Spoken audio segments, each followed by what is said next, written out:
Mais juste avant, on va faire un détour par la case science avec Patrice Bourgeois qui, une fois par mois, vient de nous étonner avec sa spécialité, la génétique. Alors aujourd'hui, vous avez décidé de nous parler du transfert horizontal des gènes. Ne partez pas, il va tout nous expliquer. Mais c'était fait exprès pour vous terrifier, en fait. Je savais que ça allait vous faire peur. Vous êtes un peu scientifique, vous, Thomas, ou pas? Vous l'avez été? Non, pas vraiment. Bon, bah ça va. Donc on va s'accrocher, mais on va J'aurais pu tout faire une comprendre. chronique musicale, en fait. Aussi, il peut, parce qu'il est chanteur. Donc, qu'est-ce que c'est le transfert horizontal de gènes? On connaît tous le transfert vertical de gènes, qui est la transmission du patrimoine génétique à la descendance, dans une même espèce. Le transfert horizontal de gènes, c'est le transfert de gènes d'une espèce à l'autre, à une autre espèce qui n'a rien à voir avec. Alors, comment c'est Bizarre, possible? non? Ouais, ça paraît bizarre. Donc vous avez fait un joli schéma. C'est mon petit schéma pour vous expliquer ça. Voilà, on voit très bien le transfert vertical et le transfert horizontal, donc avec une espèce qui n'a rien à voir avec celle-là. Alors ça veut dire, en gros, si je mange de la salade, est-ce que je peux, dans quelle mesure plutôt, je vais devenir un morceau une salade. de salade Alors, a priori, non. Hein, on dirait bien que la réponse, c'est non.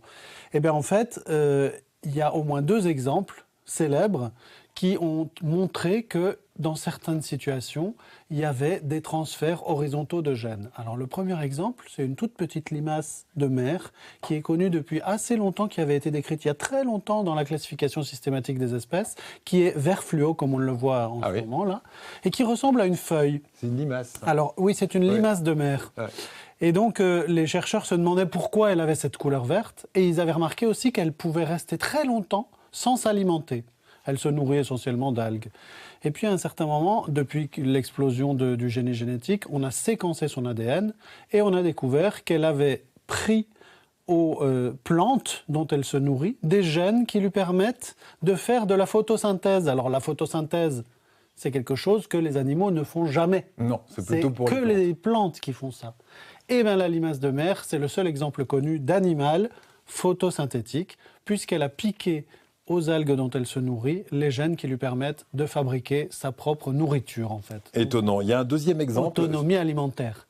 Vous avez un deuxième exemple sur l'espèce humaine. Deuxième exemple qui concerne un peu l'espèce humaine, oui, enfin qui concerne directement l'espèce humaine, c'est que les chercheurs ont remarqué en analysant le microbiote, c'est-à-dire l'ensemble des bactéries intestinales des Japonais qui consomment des algues depuis des centaines d'années, qui en ont énormément dans leur alimentation. Ils deviennent verts ?